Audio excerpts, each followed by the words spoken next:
Good morning दोस्तों, राधे राधे। आज मैं आपको थोड़ा सा जीवन का जो हमारा चक्र होता है, बहुत से लोग सोचते हैं कि जन्मांक क्या होता है, जन्मपत्री क्या होती है। तो हम थोड़ा सा कुछ इस पे चर्चा करेंगे कि आप ये समझ सकें और उसका कुछ अपने से निदान निकाल सकें। तो चलिए हम जानते हैं थोड़ा सा कुंडली के विषय में कि क्या होती है जन्म कुंडली, क्या होता है जन्मांक। सबसे पहले हम देखते हैं कि हमारे यहाँ ये 12 राशियाँ होती हैं: मेष, वृष, मिथुन, कर्क, सिंह, कन्या, तुला, वृश्चिक, धनु, मकर, कुंभ, मीन। इन 12 राशियों का इस जो चक्र है, इसमें जो प्रभाव होता है हर घर पे, हर भाव पे, ये भाव बने हैं। इसमें 12 भाव में जिस ग्रह का जो नंबर आता है वो उस ग्रह का उस भाव पर स्वामित्व होता है। जैसे कि अगर हम देख रहे हैं कि इसमें 1 लिखा हुआ है पहले भाव में, ये पहला भाव है, इसमें 1 लिखा है, तो एक राशि हमारी मेष की है। हम जानते हैं कि 1 नंबर मेष का है। इस पहले घर पे हमारे मेष का प्रभाव है।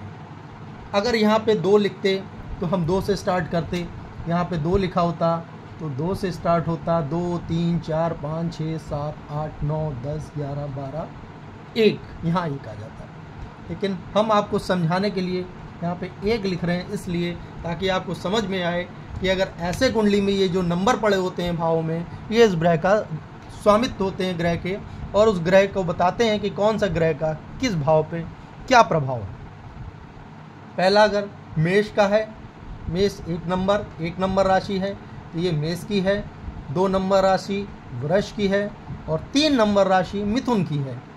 4 नंबर राशि कर्क की, 5 नंबर राशि सिंह की और 6 नंबर छठा भाव का स्वामी 6 नंबर कन्या यानी कन्या राशि बुध की, और 7वीं राशि आपकी तुला यानी शुक्र की राशि, 8वीं राशि वृश्चिक की, 9वीं राशि आपकी धनु यानी बृहस्पति गुरु, 10वीं राशि आपकी मकर की यानी शनि, 11 कुंभ यानी शनि मालिक है इस घर का, और 12वीं राशि मीन की बृहस्पति। इसमें पहली राशि पहला और 8, 1 मेष और दूसरा 8 वृश्चिक, ये हमारी मंगल की राशियां हैं, इनका मालिक मंगल है। अगर हम देखते हैं कि इसमें 1 लिखा है तो इस घर पे पहले भाव पे हमारे मंगल का अधिकार हुआ, इस घर का मालिक मंगल हुआ।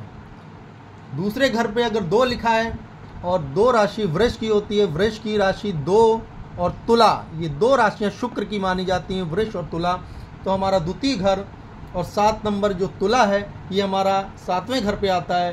तो ये इस घर पे और इस घर पे हमारा शुक्र का प्रभाव माना जाएगा। ऐसे ही पहले घर पे मेष और 8वें घर पे वृश्चिक, ये दोनों मंगल की राशियां हैं, इसलिए पहला घर और 8वां घर, इन दोनों घरों पे मंगल का प्रभाव माना जाएगा। अब हम आ जाते हैं तीसरी मिथुन और छठी कन्या, ये 2 बुध की राशियां होती हैं, तो तीसरी और छठे भाव पे हमारा बुध का प्रभाव माना जाएगा। अब आते हैं चौथे पे, चौथी है चंद्र की राशि कर्क। कर्क चंद्र की एक ही राशि होती है, इसलिए चौथे घर पे अगर 4 लिखा है तो हम इससे समझ सकते हैं कि चौथे घर पे हमारा स्वामी कर्क है, जिसका मालिक चंद्रमा है। अतः चौथे घर के हमें जो भी शुभ लाभ देखने को मिलेंगे वो चंद्र की स्थिति के अनुसार ही देखने को मिलेंगे। 5वें घर पे हमारी सिंह राशि है, तो सिंह राशि का मालिक सूर्य है, तो हम इससे जानते हैं कि 5वें घर हमारा सूर्य के अधीन होगा। 6वां हमने आपको बताया था मिथुन और कन्या बुध की राशि है, तीसरी और छठी, तो इन दोनों घरों पे हमारे बुध का प्रभाव देखने को मिलेगा। 7वीं जैसे बताया था वृष और तुला, 2 और 7 ये शुक्र की राशि हैं, तो इन दोनों घरों को हमें शुक्र का प्रभाव देखने को मिलेगा।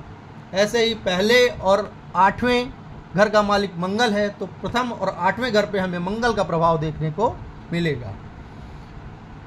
अब हम आते हैं 9वें घर पे। 9वें घर का मालिक हमारा जो है वो 9वीं राशि आ रही है धनु की, धनु इसका मालिक, धनु का मालिक बृहस्पति हुआ। 9वां और 12वां धनु और मीन ये बृहस्पति की राशियां हैं, तो 9वां और 12वां घर ये दोनों बृहस्पति से प्रभावित रहेंगे। अब हम आ जाते हैं 10वें घर पे। हमने आपको बताया था हमने आपको बताया था 10वीं और 11वीं राशि मकर और कुंभ है। मकर और कुंभ दोनों राशियों पे शनि का प्रभाव होता है, ये शनि की राशियां बोली जाती हैं। अतः ये 10 और 11 ये नंबर जिस भी भाव में आएंगे वहाँ पर शनि का प्रभाव रहेगा। 12वीं नंबर मीन राशि बताई थी आपको कि धनु की राशि है। ये धनु और मीन दोनों बृहस्पति की राशियाँ हैं, अतः इन दोनों ग्रहों पे बृहस्पति का प्रभाव पड़ेगा। अतः हम आपको ये बताना चाह रहे थे कि इस तरह से जो हमारी जन्मपत्री में जन्मांक बना होता है उसमें ये नंबर जो लिखे होते हैं, इनके अनुसार हम ये देख सकते हैं कि किस घर में कौन सा ग्रह कौन सी राशि बैठी हुई है और उसके अनुसार हम उसका समाधान या इलाज कर सकते हैं। तो मुझे लगता है कि आप लोगों को इतना कुछ समझ में आया होगा। तो आज मेरा पहला वीडियो है, आप लोगों को फिर से राधे राधे, जय श्री राम।